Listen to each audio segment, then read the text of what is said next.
সুপ্রিয় শিক্ষার্থীরা, সম্মান চতুর্থ বর্ষের প্রতিরোধ আন্দোলন ও নিম্নবর্গের ইতিহাস এই কোর্সে তোমাদের সবাইকে স্বাগত জানাচ্ছি। আমি আইরিন পারভিন। প্রিয় শিক্ষার্থীরা, আশা করি সবাই সুস্থ আছো এবং নিরাপদে আছো। পূর্বের ক্লাসে আমরা তেভাগা আন্দোলন সম্পর্কে জেনেছিলাম। তেভাগা আন্দোলন কি, কোন প্রেক্ষিতে তেভাগা আন্দোলন হয়েছিল, অর্থাৎ তেভাগা আন্দোলনের পটভূমি সম্পর্কে আমরা পূর্বের ক্লাসে আলোচনা করেছি।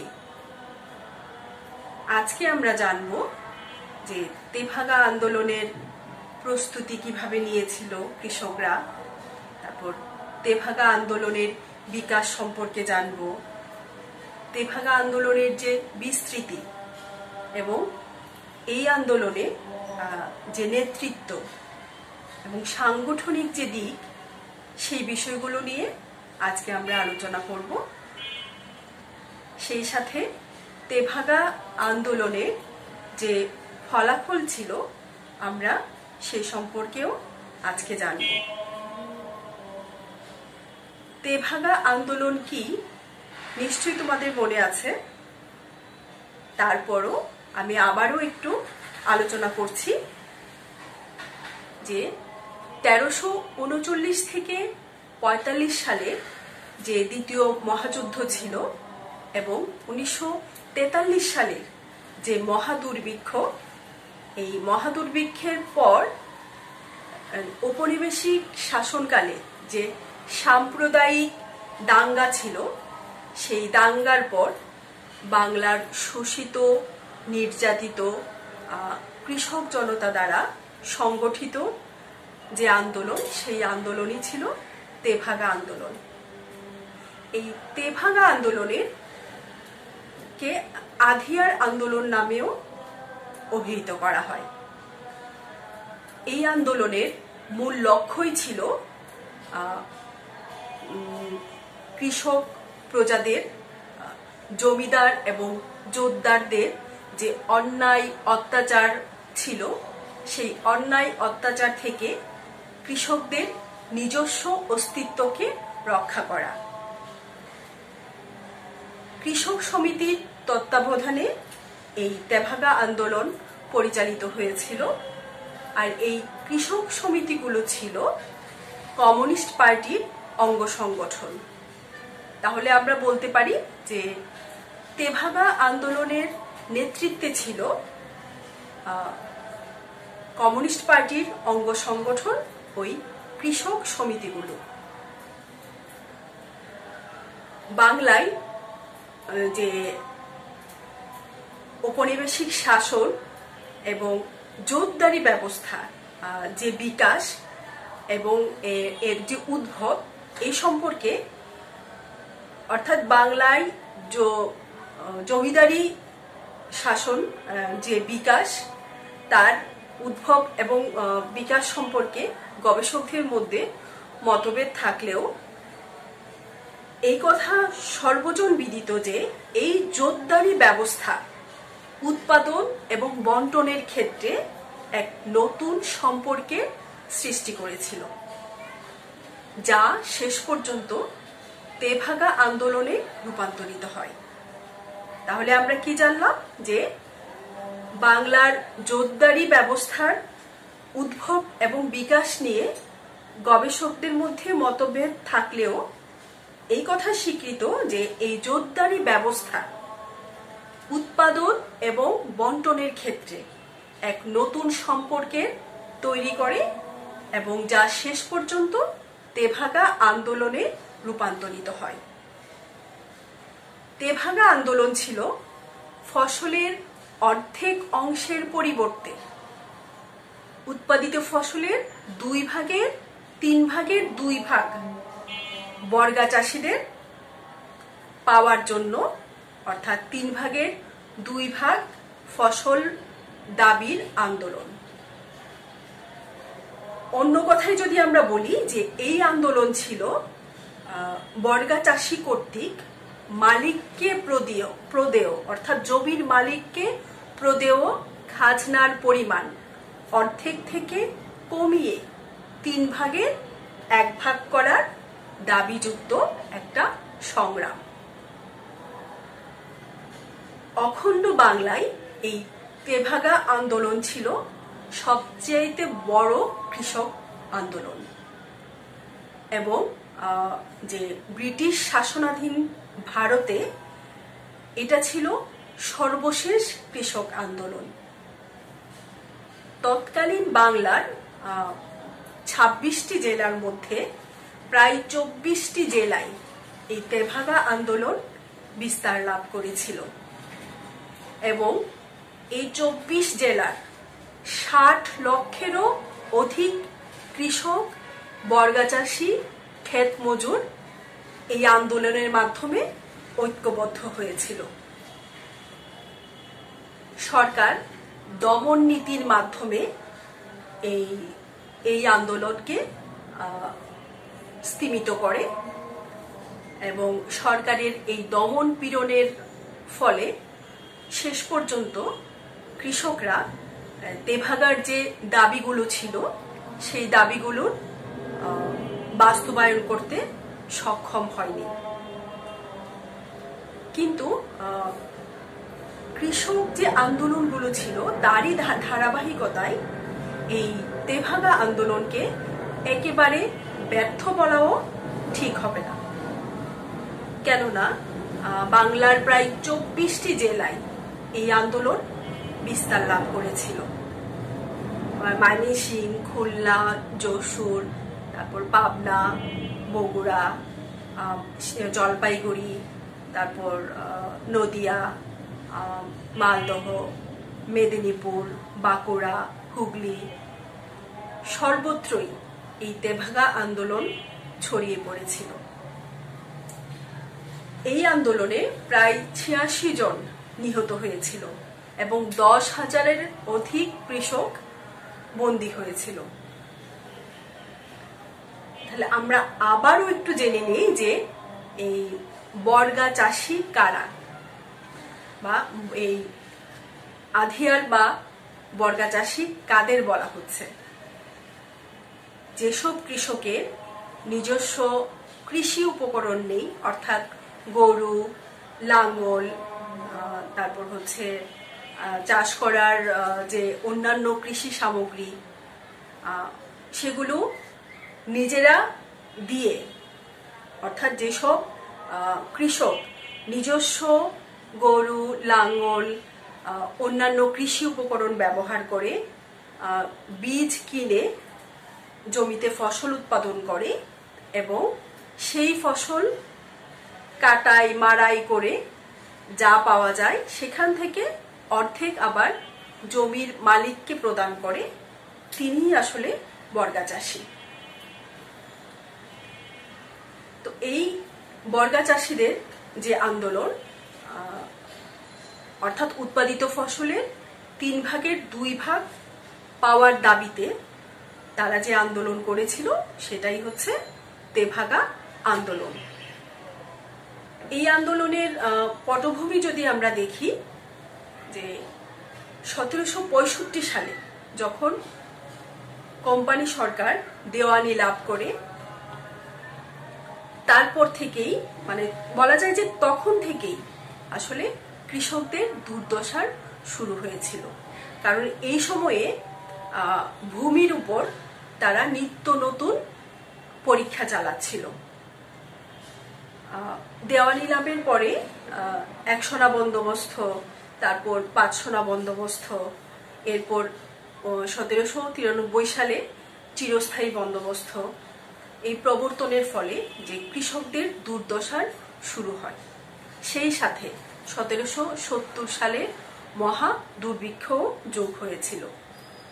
তো এইভাবে দেখা যায় যে কৃষকদের ইংরেজ শাসনামলে, উপনিবেশিক শাসনামলে কৃষকরা এই ভূমির নতুন ব্যবস্থাপনার কারণে কৃষকরা আসলে শোষণের শিকার হচ্ছিল। হান্টার তার স্ট্যাটিস্টিক্যাল অ্যাকাউন্টস অফ বেঙ্গল গ্রন্থে দেখিয়েছেন যে 1870 সালের পূর্বে বাংলায় কোনো কৃষকরাই একেবারে ভূমিহীন ছিল না। প্রত্যেক কৃষকেরই কিছু না কিছু জমি ছিল, কিন্তু চিরস্থায়ী বন্দোবস্ত প্রবর্তনের পর থেকে বিশেষ করে 1870 সালের পর থেকে 19 শতকের শুরু পর্যন্ত বারবার দুর্ভিক্ষ দেখা দিয়েছিল, যার ফলে যে কৃষকরা, যা ক্ষুদ্র যে কৃষকরা ছিল, তারা ক্রমে ঋণগ্রস্ত হয়ে পড়ে এবং এই ঋণ পরিশোধ করতে গিয়ে তারা তাদের যে ভূমি ছিল সেটা ধীরে ধীরে বিক্রি করে দিতে থাকে। এইভাবে এই ক্ষুদ্র কৃষকরা ধীরে ধীরে ভূমিহীন কৃষকে পরিণত হয়।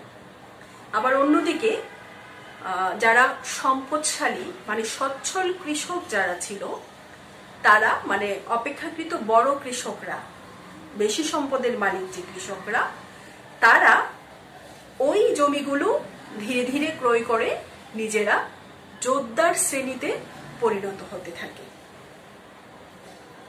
তো এইভাবে বাংলায় কৃষকদের, ভূমিহীন কৃষকদের সংখ্যা বৃদ্ধি পেতে থাকে। তো এই ছিল তেভাগা আন্দোলনের যে প্রেক্ষাপট, এভাবে তৈরি হয়েছিল।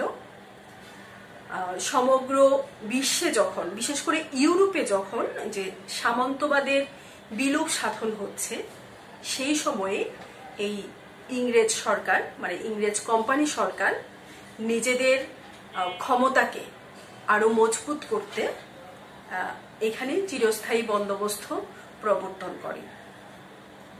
এইভাবে কৃষকদেরকে আসলে শোষণ করা হচ্ছিল। তো এই শোষণের ফলে কৃষকরা নিজেদের অধিকার নিয়ে সোচ্চার হয় এবং তেভাগা আন্দোলনে শেষ পর্যন্ত তেভাগা আন্দোলনে মাধ্যমে কৃষকরা তাদের আন্দোলন শুরু করে। তো এই যে অবস্থা, সে সময়ে কৃষকদের যে শোষণের যে ধরন ছিল সেটা ছিল এইরকম যে কৃষকদের উপরে চিরস্থায়ী বন্দোবস্তের পর কৃষকদের উপরে বিভিন্ন ধরনের কর বা আবওয়াব, নানা নামে এই আবওয়াব তাদের উপর, তাদের কাছ থেকে আদায় করা হতো।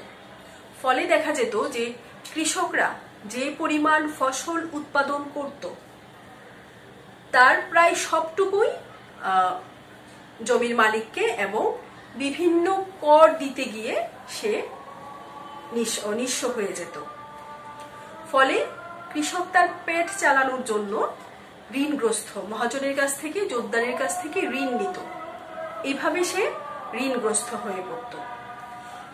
তাদের শোষণের যে ধরন ছিল, এই জোতদার এবং মহাজন শ্রেণী আসলে কৃষকদের প্রতি মৌখিক সহানুভূতি প্রকাশ করত। মৌখিক সহানুভূতি দেখিয়ে কৃষককে হয়তো কিছু ধান বা কিছু অর্থ তারা কর্জ দিত। এই কর্জ দেওয়ার সময় তারা সাদা কাগজে কৃষকের কাছ থেকে টিপসই নিয়ে নিত এবং কিছুদিন পরে মানে কৃষককে না জানিয়ে, কৃষকের অজান্তে আদালতের ডিগ্রির মাধ্যমে সেই জমি খাসে পরিণত হতো এবং জোতদার ও জমিদাররা, মহাজনরা তাদের নিজের নামে সেটা পাট্টা করিয়ে নিত।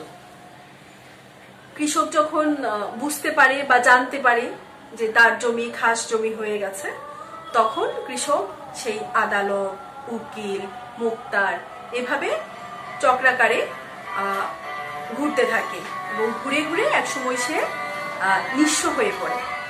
ফলে তার যে ভিটে ভাটি ছিল, হ্যাঁ, ভিটে জমি, এগুলো সব হারিয়ে শেষ পর্যন্ত সেই কৃষক এই জোতদারের কাছে নতি স্বীকার করতে বাধ্য হয় এবং শেষ পর্যন্ত সেই কৃষকের ঠাঁই হয় জোতদারের চালাঘরে। এভাবে আসলে জোতদার, জমিদার শ্রেণী কৃষকদেরকে শোষণ করছিল। এছাড়াও এই কৃষকরা যখন কোনো কিছু বিক্রি করতে হাটে যেত, সেখানেও তারা শোষণের শিকার হতো। অর্থাৎ কৃষক কিছু বিক্রি করতে চাইলে তাকে সেখানে একটা কর দিতে হতো, এটাকে বলা হতো তুলা। এই তোলা দেওয়ার নির্দিষ্ট কোনো নিয়ম ছিল না। অর্থাৎ তোলাটা যে সংগ্রহ করত, জমিদারের যে সংগ্রাহক ছিল কৃষক, তার দ্বারাও নির্যাতিত হতো। কারণ ওই সংগ্রাহক ইচ্ছে মতো কৃষকের কাছ থেকে এই তোলা আদায় করত। এইভাবে বাংলার কৃষকরা নির্যাতিত এবং শোষিত হচ্ছিল। এইসবের পরিপ্রেক্ষিতে 1937 সালে কিষাণ সভা গঠিত হয় এবং 1938 সালে সেই কিষাণ সভার একটা সম্মেলন অনুষ্ঠিত হয়। সেই সম্মেলনে কমিউনিস্ট পার্টির যে নেতৃবৃন্দ ছিল তারা অংশগ্রহণ করে এবং জানা যায় যে ওই সম্মেলনে প্রায় 3000 বর্গা চাষী এবং ক্ষেত মজুর সেই সম্মেলনে যোগ দিয়েছিল। সম্মেলনের পরবর্তীতে দিনাজপুর কৃষক সমিতি তাদের 11 দফা দাবি সম্বলিত একটি লিফলেট প্রকাশ করে এবং সেই লিফলেট প্রচারের জন্য একটি দল গঠন করে, সেই লিফলেট প্রচারের ব্যবস্থা করে। এই লিফলেটের মাধ্যমে শুধুমাত্র দাবিগুলোই প্রকাশ করা হয়নি, বরং সেই দাবির যে যৌক্তিকতা, সেই যৌক্তিকতাও কৃষক সভার নেতৃবৃন্দ সাধারণ কৃষক জনতাকে বোঝাতে সক্ষম হয়েছিল। এইভাবে যে ইজরাদার, জোতদার, জমিদারদের অত্যাচারের বিষয়ে এই কৃষক জনতাকে সচেতন করে ঐক্যবদ্ধ করা সম্ভব হয়েছিল। দিনাজপুর কৃষক সভার যে লিফলেট, সেই লিফলেটে যে দাবিগুলো ছিল, সেই দাবিগুলো ছিল কি, যে বিনা খেসারতে জমিদারি প্রথা উচ্ছেদ করা, নিলামি জমি কৃষককে ফেরত দেওয়া, হাটে বাজারে তুলাবাটি বন্ধ করা, সার্টিফিকেট প্রথা বাতিল করা। তাছাড়া যে আরো দাবি ছিল যে লাঙ্গল যার জমি তার, এবং কৃষকের সকল ঋণ মওকুফ করা, ব্যাগার প্রথা বন্ধ করা, জোতদারের জুলুম চলবে না এবং কর্জা ধানের কোনো সুদ নাই, সকল প্রকার আবওয়া বন্ধ করা, জমিদাররা যে সেলামি নিত সেই সেলামি বন্ধ করতে হবে, জমি থেকে প্রজাকে উচ্ছেদ করা যাবে না, গরিব চাষিদের ক্ষেত্রে যে চৌকিদারি যে ট্যাক্স ছিল বা চৌকিদারি যে কর ছিল সেই কর বন্ধ করতে হবে, এবং বিশুদ্ধ খাবার পানির জন্য গরিব এলাকাগুলোতে পাকা ইন্দারা তৈরি করে দিতে হবে। এগুলোই ছিল দিনাজপুর কৃষক সভা কর্তৃক প্রচারিত বা প্রকাশিত লিফলেটের দাবিসমূহ। তো এইভাবে জমিদার, জোতদার এবং ইজরাদারদের অত্যাচারের বিষয়ে কৃষক সমিতিগুলো সাধারণ কৃষক জনতাকে সচেতন করে ঐক্যবদ্ধ করতে সক্ষম হয়েছিল। এ সময়ে শেরেবাংলা একে ফজলুল হকের কৃষক প্রজা মন্ত্রিসভা কৃষকদের স্বার্থে বঙ্গীয় প্রজাস্বত্ব আইনের সংশোধনী আনে, কিন্তু এই সংশোধনী আইনে পরিণত হতে পারেনি। কারণ ছিল যে তখন কংগ্রেস এবং মুসলিম লীগের উদাসীনতার কারণে এই সংশোধনী আইনে পরিণত হতে পারেনি। আর তাদের উদাসীনতার পেছনে কারণ ছিল কি, যে ব্রিটিশ শাসনের অর্থাৎ ব্রিটিশ শাসকদের যে সহযোগী যারা ছিল, ওই জমিদার, জোতদার শ্রেণী, তারা বেশিরভাগই ছিল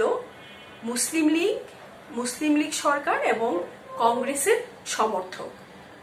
ফলে এই বঙ্গীয় প্রজাস্বত্ব আইনের যে সংশোধনী একে ফজলুল হক তার কৃষক প্রজা মন্ত্রিসভা এনেছিল, সেটা শেষ পর্যন্ত আইনে পরিণত হতে পারেনি। এদিকে 1939 সালে কৃষাণ সভার নেতৃত্বে দিনাজপুর, রংপুর, জলপাইগুড়ি, মালদহ, যশোর, খুলনা এই প্রভৃতি জেলায় এই আন্দোলন দাবানলের মতো ছড়িয়ে পড়ে। তার আগেই 1938 সালের 5 নভেম্বর ফজলুল হক মন্ত্রিসভা ফ্রান্সিস ফ্লাউডের নেতৃত্বে একটি কমিশন গঠন করে। এই কমিশনের কাজ ছিল ভূমি ব্যবস্থাপনার তদন্ত করে একটি রিপোর্ট পেশ করা বা সুপারিশ পেশ করা। কমিশন তদন্ত শেষ করে 1940 সালের 21 মার্চ রিপোর্ট জমা দেয়। সেখানে সুপারিশ করা হয়েছিল কি যে চিরস্থায়ী বন্দোবস্ত এবং জমিদারি প্রথার বিলোপ সাধন করতে হবে, সমস্ত জমিদার এবং মধ্যস্বত্বভোগীদের সত্ত্ব কিনে নিয়ে রায়ত ওয়ারি প্রথা চালু করতে হবে এবং বর্গাদারদেরকে প্রত্যক্ষভাবে সরকারের প্রজা হিসেবে গণ্য করতে হবে এবং বর্গা চাষীদের উৎপাদিত ফসলের 2/3 লাভের যে অধিকার, সেই অধিকারকে এই কমিশন স্বীকৃতি দেয়। ফলে এর প্রেক্ষিতে কৃষক সভার যে নেতৃবৃন্দ ছিল তারা প্রবল বেগে এই 2/3 উৎপাদিত ফসলের 2/3 লাভের জন্য কাজ করতে থাকে এবং বিভিন্ন জায়গায় এই বিষয়ে কৃষকদেরকে আরো সচেতন করতে থাকে। এই অবস্থায় সরকার কৃষক সভার যে স্থানীয় নেতৃবৃন্দ ছিল এবং এই কাজে যেসব কৃষক উৎসাহ দিচ্ছিল, নেতৃত্ব দিচ্ছিল, তাদের উপর নির্যাতন শুরু হয়ে যায় এবং দমন পীড়নের মাধ্যমে এই আন্দোলনকে কিছুটা সংকুচিত করে দেওয়া হয়। দ্বিতীয় বিশ্বযুদ্ধের নেতিবাচক প্রভাব পড়েছিল কৃষক জনতার উপর। যুদ্ধের ব্যয় নির্বাহের জন্য কৃষকদের উপর চাপিয়ে দেওয়া হয়েছিল বিভিন্ন কর। এছাড়া 1942 সালে যে ফসল উৎপাদন হয়েছিল সেটা ছিল চাহিদার তুলনায় অপ্রতুল। ফলে খাদ্যশস্যের সংকট দেখা দেয়। এদিকে জাপান বার্মা আক্রমণ করতে পারে, এই আশঙ্কা থেকে এই বাংলার এই অঞ্চলে বার্মা থেকে বহু বা অসংখ্য শরণার্থী এসে এদেশে আশ্রয় নিয়েছিল। উপরন্তু বাজার নিয়ন্ত্রণে সরকারের ব্যর্থতা, অর্থাৎ মজুতদার যারা ছিল তারা চাল মজুত করে একটি কৃত্রিম সংকট তৈরি করেছিল এবং চালের মূল্য বৃদ্ধি করেছিল। এর অসম্ভাবী ফল হিসেবে 1943 সালে দেশে দুর্ভিক্ষ দেখা দেয় এবং এই দুর্ভিক্ষ মানুষকে, কৃষক জনতাকে একটা বিরাট সংকটের মধ্যে নিয়ে যায়। সৈয়দ আজিজুল হক তার 50-এর মনন্তর এবং মানিক বন্দ্যোপাধ্যায়ের গল্প এই গ্রন্থে তিনি দুর্ভিক্ষের একটি করুণ বর্ণনা দিয়েছেন। তিনি সেখানে দেখিয়েছেন যে চারদিকের লাশ, গ্রামগুলো মানে গ্রামের লোকজন কাজের আশায় গ্রাম ছেড়ে সব শহরে এসে ভিড় জমায়। ফলে গ্রামের পর গ্রাম বিরান ভূমিতে পরিণত হয়। আর এই সুযোগে জোরদার জমিদার শ্রেণীর লালসার শিকার হয় গ্রামের নারীরা। এদিকে কলকাতা শহরে তখন অসংখ্য মানুষের ভিড়। ঘরে ঘরে, লঙ্গরখানায়, পথে পথে, এমনকি ডাস্টবিনেও মানুষ খাদ্য অন্বেষণ করে। এই ছিল 1943 সালের দুর্ভিক্ষের বর্ণনা। এই যে দুর্ভিক্ষ, এই দুর্ভিক্ষ হতে শিক্ষা নিয়ে কৃষকরা নতুনভাবে সংগঠিত হয়। 1944 সালে আন্দোলনের মূল সুর এসে দাঁড়ায় যে ফসলের ভাগ বাড়াতে হবে। 1946 সালের জুলাই মাসে হায়দ্রাবাদে কৃষক বিদ্রোহ শুরু হয় এবং এই খবর এসে বাংলায় পৌঁছে। কিন্তু বাংলার কৃষকরা আন্দোলন শুরু করার পূর্বেই এক ভয়াবহ সাম্প্রদায়িক দাঙ্গা শুরু হয়ে যায়। এই অবস্থায় সরকারের দমন পীড়নের মাধ্যমে এই তেভাগা আন্দোলনকে অনেকটাই সংকুচিত করে দেওয়া হয়। এই আন্দোলন দমন করার ক্ষেত্রে সরকার দ্বৈত প্রথা বা দ্বৈত কৌশল গ্রহণ করেছিল। একদিকে বর্বর দমন নীতি, অন্যদিকে জনমত বিভ্রান্ত করার চক্রান্ত। অর্থাৎ সরকারের প্রতিশ্রুতি, সরকারের বিবৃতি, আইনের খসড়া প্রণয়ন, এসবের মাধ্যমে জনমতকে বিভ্রান্ত করা হয়। এইভাবে বলা যায় যে এই সব কারণে, অর্থাৎ দ্বিতীয় বিশ্বযুদ্ধের প্রভাব, দেশে দুর্ভিক্ষ, সরকারের দমন নীতি, এই সমস্ত কিছু মিলিয়ে শেষ পর্যন্ত এই তেভাগা আন্দোলন সফল হতে পারেনি। প্রিয় শিক্ষার্থীরা, আমরা একবার দেখব যে তেভাগা আন্দোলনের তেভাগা বিষয়ক কি স্লোগান ছিল। তেভাগা বিষয়ক স্লোগানগুলো ছিল: আধি নয়, তেভাগা চাই, বিনা রশিদে ভাগ নাই, নিজ খোলানে ধান তোলা, জান দিব তবু ধান দিব না, জমি থেকে উচ্ছেদ নাই, তেভাগার দাবি কায়েম করো।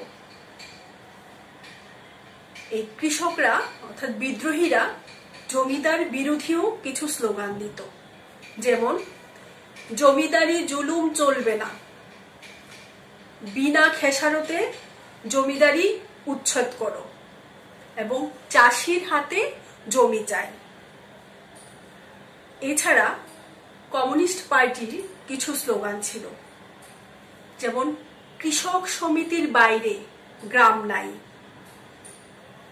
তারপর লাল ঝান্ডার বাইরে গ্রাম নাই, কৃষক সমিতির জয়। এই যে স্লোগানগুলো, এই স্লোগানগুলোর মাধ্যমে তেভাগা আন্দোলনের যে উদ্যম, যে উদ্যোগ এবং কমিউনিস্ট পার্টির অঙ্গ সংগঠন হিসেবে কৃষক সভাগুলোর যে কার্যক্রম, যে সাংগঠনিক ভিত্তি, এগুলো সম্পর্কে আমরা একটা স্পষ্ট ধারণা পাই। তেভাগা আন্দোলনের সময় অনেক গীতি কবিতা রচিত হয়েছিল, অনেক ছোট ছোট গল্প রচিত হয়েছিল। মানে তেভাগা আন্দোলনের বীরত্বপূর্ণ আখ্যানগুলো আসলে মূর্ত হয়ে উঠেছিল শিল্পের সকল শাখায়। উল্লেখযোগ্য যে ছোট গল্পগুলো ছিল সেগুলো ছিল মানিক বন্দ্যোপাধ্যায়ের হারানের নাচ জামাই, তারপর স্বর্ণকমল ভট্টাচার্যের মন্ত্রশক্তি, আলাউদ্দিন আল আজাদের কয়েকটি কমলালেবু, এই গ্রন্থগুলো ছিল উল্লেখযোগ্য। মন্ত্রশক্তি যে গল্পটা ছিল সেটা ছিল আসলে একজন শিথিল চোর শ্রেণী চেতনায় উদ্বুদ্ধ হয়ে কিভাবে তেভাগা আন্দোলনে যোগ দিয়েছিল সেই কাহিনীর উপর ভিত্তি করে এই ছোট গল্পটি লিখিত হয়েছিল। যে এই গল্পের যে নায়ক ছিল তমিজ, যে সে ঔপনিবেশিক শাসন শোষণ, জমিদার জোদ্দারের শোষণ পীড়ন, 47-এর দেশভাগ এবং সাম্প্রদায়িক দাঙ্গার ফলে যে বেঁচে থাকার যে আকুতি, মানুষের বেঁচে থাকার যে স্বপ্ন, সেই স্বপ্নগুলো সুন্দরভাবে ফুটিয়ে তুলেছিল আখতারুজ্জামান ইলিয়াস তার খোয়াবনামায়। খোয়াবনামার মানে 6ষ্ঠ অধ্যায়ে সেখানে তেভাগার বিষয়টা বর্ণনা করা আছে। সেখানে বলা হয়েছিল যে তমিজ হচ্ছে একজন বর্গা চাষী। যে তমিজের স্বপ্ন ছিল বা ইচ্ছে ছিল, সে তমিজ ছিল আসলে ক্ষেত মজুর। তার স্বপ্ন ছিল বর্গা চাষী হওয়ার, কিন্তু বর্গা চাষী হতে গেলে তার যে লাঙ্গল, জোয়াল, বীজ, এমনকি বীজ কেনার জন্য যে টাকা, এসব কিছুই তার কাছে ছিল না। কিন্তু সে আশা করেছিল যে গ্রামের যে মোড়ল আছে তার কাছ থেকে সেইগুলো ধার নেবে। কিন্তু মোড়লের যে ছেলে, সে আবার ভূমি অফিসের পিয়নের কাজ করত, কেরানির কাজ করত। তো তমিজের এই যে ইচ্ছা, সেই ইচ্ছার ক্ষেত্রে তখন ওই মোড়লের ছেলে সেখানে বাধা হয়ে দাঁড়ায়। কারণ হিসাবে বলা হয় যে ওই অঞ্চলে, অর্থাৎ তমিজ যে অঞ্চলে বাস করে, সেই অঞ্চলে কৃষকরা ফসলের 2 ভাগ দাবি করছে। এই যে তার স্বপ্ন, এই যে তার খোয়াব, একটু ভালো থাকার যে খোয়াব, ভালোভাবে বাঁচার যে খোয়াব, যে স্বপ্ন, সেটা নিয়েই আখতারুজ্জামান ইলিয়াস রচনা করেছিলেন খোয়াবনামা। তাছাড়া মন্ত্রশক্তি যে গল্পটা আছে স্বর্ণকমল ভট্টাচার্যের, সেখানেও দেখিয়েছিলেন যে একজন শিথিল চোর কিভাবে শ্রেণী চেতনায় উদ্বুদ্ধ হয়ে তেভাগা আন্দোলনে যুক্ত হয়েছিল। যে সেই গল্পের সেই যে ছোট গল্প, সেই ছোট গল্পের নায়ক ছিল রইসুল। রইসুলের বাবা একজন অবস্থা সম্পন্ন কৃষক ছিল, কিন্তু ওই চর দখলের সময় হামলায় সে মৃত্যুবরণ করে। ফলে জমি জমা সব হারিয়ে রইসুল তখন এই চৌর্যবৃত্তিকে গ্রহণ করে। তো তার যে স্ত্রী, রইসুলের স্ত্রী, সেই স্বামীর এই পেশাকে, সে এই ঘৃণ্য পেশাকে সে মেনে নিতে বাধ্য হয় এবং প্রতি রাতে রইসুল যখন চুরি করতে যায় তার আগে তার স্ত্রী রইসুলের মঙ্গল কামনায় প্রার্থনা করে। তো এইভাবে দেখা যায় যে রইসুল একজন চোর হলেও সে কিন্তু শোষিত শ্রেণীর মানুষ ছিল। কারণ চুরি করে যে মাল পেত সেই মালের ভাগ দিতে হতো চৌকিদার, জমাদার এবং থানার বড় বাবুকে। ফলে সেও কিন্তু শোষিত শ্রেণীর একজন লোক ছিল। এক সময় জানতে পারে যে তার গ্রামে তেভাগার জন্য গোপন মিটিং হচ্ছে। তো এক রাতে রইসুলের মধ্যে আস্তে আস্তে পরিবর্তন হতে থাকে এবং এক রাতে রইসুল ফিরে আসে চুরি না করে। ফিরে এসে সে চিৎকার করে তার স্ত্রীকে বলতে থাকে যে লাঠি কোথায়, লাঠি কোথায়, কথা দিয়েছি এখন থেকে ফসলের ভাগ পাবো, কথা দিয়েছি জান দিব কিন্তু ধান দিব না। এভাবে আস্তে আস্তে রইসুল এই তেভাগা আন্দোলনে জড়িয়ে পড়ে। এরকম আরো অনেক গীতি কবিতা তেভাগা আন্দোলন নিয়ে রচিত হয়েছিল। প্রিয় শিক্ষার্থীরা, আমরা এবার দেখব যে তেভাগা আন্দোলনের কিছু তেভাগা আন্দোলনকে পর্যালোচনা করলে তার যে কিছু সাধারণ বৈশিষ্ট্য আমরা লক্ষ্য করি সে বিষয় সম্পর্কে আমরা একটু জানব। এই আন্দোলনের সময় 3 ভাগে 2 ভাগ আদায় শুরু হয়।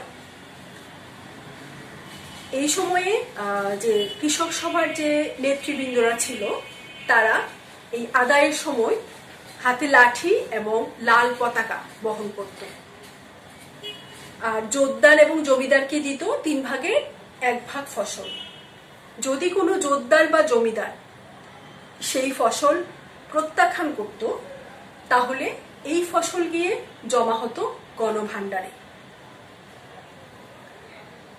তেভাগা আন্দোলনের যে সাংগঠনিক দিক, এই সাংগঠনিক দিক থেকে বিশ্লেষণ করলে দেখা যায় যে সাংগঠনিকভাবে এই আন্দোলন অনেক শক্তিশালী ছিল।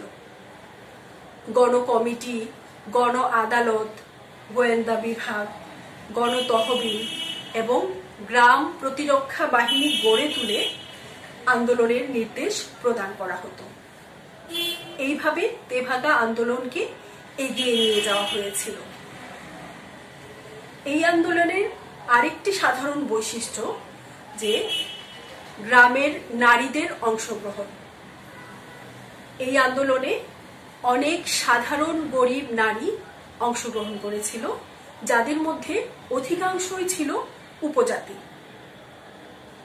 তারা ফসল কাটার সময় কৃষকদের সঙ্গ দিত, মানে কৃষকদের সাথে কাজ করত। আবার জোতদারের কাছারি যখন ঘেরাও করা হতো তখনও নারীরা সেখানে অংশগ্রহণ করত। এমনকি আন্দোলনের চূড়ান্ত পর্যায়ে কঠিনতম সময়ে তারা নেতৃত্ব পর্যন্ত দিয়েছিল। এইভাবে স্থানীয়ভাবে নারী নেতৃত্বের বিকাশ লাভ ঘটেছিল। এই তেভাগা আন্দোলনের আরেকটি বিশেষ দিক হচ্ছে সাম্প্রদায়িক সম্প্রীতি। এই আন্দোলনের মাধ্যমে হিন্দু মুসলিম যে কৃষকগণ ছিল তারা ঐক্যবদ্ধ হয়েছিল। প্রথম দিকে আন্দোলন যখন শুরু হয় তখন প্রথম দিকে এই জোতদার জমিদার শ্রেণী সাম্প্রদায়িক বিষ-বাষ্প মাধ্যমে এই পরিস্থিতিকে তারা নিয়ন্ত্রণ করতে চেয়েছিল, কিন্তু তাতে কোনো লাভ হয়নি। বরং কৃষকদের মধ্যে, অর্থাৎ হিন্দু মুসলিম কৃষকদের মধ্যে তাদের যে কি বলা যায়, তাদের যে বন্ধন, সেই বন্ধনটা আরো শক্ত হয়েছিল। এই তেভাগা আন্দোলনকে নস্যাৎ করতে জমিদার জোতদাররা সাম্প্রদায়িক দাঙ্গা সৃষ্টিতে উৎসাহ জুগিয়েছিল। এমনকি এই সাম্প্রদায়িক দাঙ্গা তৈরি করার জন্য তারা ভাড়াটে মুসলমান, মানে মুসলমানদেরকে ভাড়া করেছিল, ভাড়াটে লোক তারা ঠিক করেছিল। ঠিক করে তাদেরকে ভাড়াটি লোক দিয়ে নমশূদ্রের এক মেয়েকে তারা তার ইজ্জত লুণ্ঠন করাতে চেয়েছিল। এভাবে হিন্দু মুসলিম যে সম্পর্ক তার মধ্যে তারা ফাটল ধরাতে চেয়েছিল। কিন্তু এই জোতদার জমিদারদের ভাড়াটে লোক এই কাজে ব্যর্থ হয় এবং ব্যর্থ হয়ে একজন মুসলমান মেয়েকে তারা তুলে নিয়ে গিয়ে সেই মেয়ে ইজ্জত নিয়েছিল। তারপরেও এই জোতদার জমিদার শ্রেণী সফল হয়নি, বরং হিন্দু মুসলিম সংহতি আরো বৃদ্ধি পেয়েছিল। এই আন্দোলনের সময় ধান কাটার মৌসুমে জোতদাররা শঙ্কিত হয়ে তারা পুলিশের সাহায্য প্রার্থনা করেছিল এবং পুলিশও এই জোতদার শ্রেণীকে সাহায্য করার জন্য এগিয়ে এসেছিল। জানা যায় যে সেই সময়ে 12টি ঘটনায় পুলিশ গুলিবর্ষণ করে। এ সময় অনেক কৃষক রায়ত নিহত হয়, বহু সংখ্যক আহত হয় এমনকি সরকারের যে দমন নীতি, দমন পীড়নের হাত থেকে রক্ষার জন্য, গ্রেফতার এড়ানোর জন্য অনেক কৃষক যাযাবর জীবনযাপন শুরু করে। এই ছিল তেভাগা আন্দোলনের যে কিছু সাধারণ বৈশিষ্ট্য। প্রিয় শিক্ষার্থীরা, এবার আমরা দেখব যে তেভাগা আন্দোলনের ফলাফলগুলো কি ছিল। আমরা আগেই বলেছি যে তেভাগা আন্দোলনের যে দাবি, সে দাবিগুলো পুরোপুরি আদায় করা বা দাবিগুলো আদায় করা সম্ভব হয়নি। তবে এই আন্দোলন ব্যর্থ হয়েছে এই কথাও বলা ঠিক হবে না। 1946 সালের সেপ্টেম্বর মাস থেকে তেভাগার দাবিতে প্রবল আন্দোলন শুরু হয় এবং পরের বছর এপ্রিল মেতে এসে এই আন্দোলন ক্রমশ দুর্বল হয়ে পড়ে। কারণ মুসলিম লীগ সরকারের নির্যাতন এবং সরকার ও কংগ্রেসের উদাসীনতার কারণে বর্গাদার বিল আইনে পরিণত না হওয়া। তার মানে এই বর্গাদার বিলটা আইনে পরিণত না হওয়ার পিছনে মূল কাজ করেছিল মুসলিম লীগ সরকার এবং কংগ্রেস। কেননা যে জোতদার জমিদার যে শ্রেণীটা ছিল, তারা ছিল আসলে মুসলিম লীগ এবং কংগ্রেসের সমর্থক। ফলে এই বর্গাদার বিল আইনে পরিণত হতে পারেনি। এছাড়া দ্বিতীয় বিশ্বযুদ্ধের প্রভাব, দুর্ভিক্ষ, 1947 সালে এসে দেশভাগের তোড়জোড় এবং দেশ ভাগ হয়ে যাওয়া, পাকিস্তান সৃষ্টি, সেই সাথে মুসলিম লীগের ক্ষমতা প্রাপ্তির নিশ্চয়তা এবং সাম্প্রদায়িক যে সংঘাত, এই সবগুলো কারণ ছিল এই তেভাগা আন্দোলনের সফল পরিণতির অন্তরায়। তাছাড়া যে আন্দোলনের নেতৃত্ব দানের ক্ষেত্রে কমিউনিস্ট পার্টির নেতৃবৃন্দের দূরদর্শিতার অভাব ছিল এই তেভাগা আন্দোলনের আরেকটি সীমাবদ্ধতা। এছাড়াও যে কৃষক জনতার মাঝে সচেতনতা বোধ সকল এলাকায় সবার মাঝে সমানভাবে প্রতিফলিত হতে দেখা যায়নি। তোমরা আগেই জানো যে বিশাল একটা অঞ্চল জুড়ে প্রায় 24টি জেলায় এই আন্দোলন বিস্তার লাভ করেছিল। ফলে এই বিশাল এলাকার সব কৃষক জনতার মাঝে সচেতনতা বোধ সমভাবে প্রতিফলিত হয়নি, যে কারণে এই আন্দোলন অনেকটা ব্যর্থ হয়েছিল। তবে তেভাগা আন্দোলনের ফলাফলের কিছু ইতিবাচক দিকও রয়েছে। যেমন এই আন্দোলনের মধ্য দিয়ে কৃষক প্রজারা আত্মবিশ্বাসী হয়ে উঠেছিল এবং তাদের মধ্যে একটা আদর্শবাদী চেতনা জাগ্রত হয়েছিল। এই আন্দোলন জমিদার জোতদারের ব্যবহারিক জীবনেও পরিবর্তনের সূচনা করেছিল। তেভাগা আন্দোলনের পূর্ববর্তী সময়ে কৃষক ক্ষেত মজুরদেরকে ভৃত্য বলে মনে করা হতো, কিন্তু আন্দোলনের পরবর্তী পর্যায়ে তাদের প্রতি জমিদার জোতদার শ্রেণীর দৃষ্টিভঙ্গি পাল্টে যায় এবং এই কৃষক ক্ষেত মজুরদেরকে তারা মানুষ হিসেবে মূল্যায়ন করতে শুরু করে। তেভাগা আন্দোলনের একটা বড় দিক ছিল যে এই আন্দোলন নিরক্ষর, কুসংস্কারে আচ্ছন্ন, অনগ্রসর কৃষক সমাজকে এক মানবিক গণতান্ত্রিক চেতনায় সঞ্জীবিত করে তুলতে সক্ষম হয়েছিল। অর্থাৎ অনগ্রসর, কুসংস্কারে আচ্ছন্ন এবং অনগ্রসর নিরক্ষর এই কৃষক সমাজকে তারা গণতান্ত্রিক চেতনায় সঞ্জীবিত করে তুলতে সক্ষম হয়েছিল এই আন্দোলনের ফলে। এই আন্দোলন হিন্দু, মুসলিম, উপজাতি, শূদ্র, ব্রাহ্মণ, এই যে বিভিন্ন জাত ভেদ, এই জাতি, ধর্ম, বর্ণ নির্বিশেষে সকল মানুষের মধ্যে যে সামাজিক ব্যবধান ছিল, সেই ব্যবধানকে তারা দূর করেছিল। এই আন্দোলন এই ব্যবধানকে, অর্থাৎ বিভিন্ন জাতির মধ্যে, বিভিন্ন বর্ণের মধ্যে যে ব্যবধান, সামাজিক ব্যবধান ছিল, সেই ব্যবধানকে দূর করে জাতি, ধর্ম, বর্ণ নির্বিশেষে কৃষকদেরকে এক পতাকার নিচে সমবেত হতে শিখিয়েছিল।